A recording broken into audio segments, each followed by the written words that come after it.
একটা জরিপ সম্ভবত এরকম হয়েছে যে বাংলাদেশের টোটাল ল্যান্ডের মালিকানা এর 4 or 5% মাত্র মেয়েদের নাম।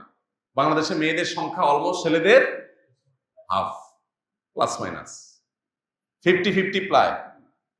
তাহলে জমি জমার মালিকানা অন্তত দলিল আপনি পরিমাণের বেশি পেতে পারেন, দলিল তো দুজনের দুইটা হবে, কিন্তু মাত্র 4 or 5% জমি মেয়েদের নামে, আর বাকি 95% ছেলেদের নামে। কত বড় জুলুম, কত বড় অবিচার এ দেশে প্রতিষ্ঠিত হয়ে আছে।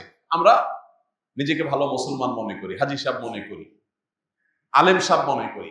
আমি বিভিন্ন মাহফিলে গেলে হাত তোলাবার চেষ্টা করি। কোন সব সেই সুপুরুষ আছেন যারা হাত তুলে বলতে পারবেন যে আমার বাবা মা, আমার মায়ের মৃত্যুর পর আমার বোনদের হক পাই পাই করে বুঝাই দিছি? কয়জন আছেন?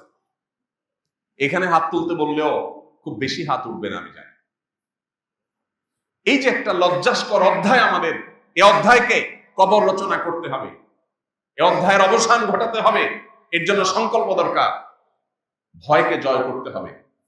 সম্পদ দেওয়ার মালিক কে? সম্পদ রাখার মালিক কে?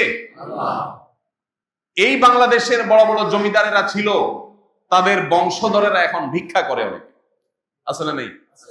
অতএব ছেলে মেয়ের জন্য সম্পদ রেখে যাবেন, তসরুফ করবেন, বৈষম্য করবেন, বোনকে দিবেন না, ভাই হিসাবে সব আটকে রাখবেন কেন? আপনার ছেলে মেয়ের জন্যই সেই 2 নম্বর এটা করবেন। এরা যেটা ধরে রাখবে তার গ্যারান্টিটা কি? এরা যে রাস্তায় ভিক্ষার জন্য মানুষের সামনে হাত পাতবে না, গ্যারান্টিটা কি?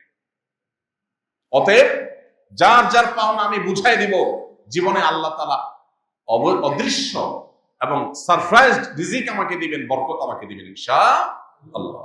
আল্লাহ তাআলা বলেছেন, ইয়া আইয়ুহাল্লাযীনা আমানু লা তাকুলু আমওয়ালাকুম বাইনাকুম বিল বাতিল। হে ঈমানদাররা, তোমরা একে অন্যের হক মেরে খাইও না অন্যায় ভাবে। আমার বাবা মারা গেছেন, যাই রেখে গেছেন, এখানে আমার বোনের হক আছে, এটা আমি দিলাম না।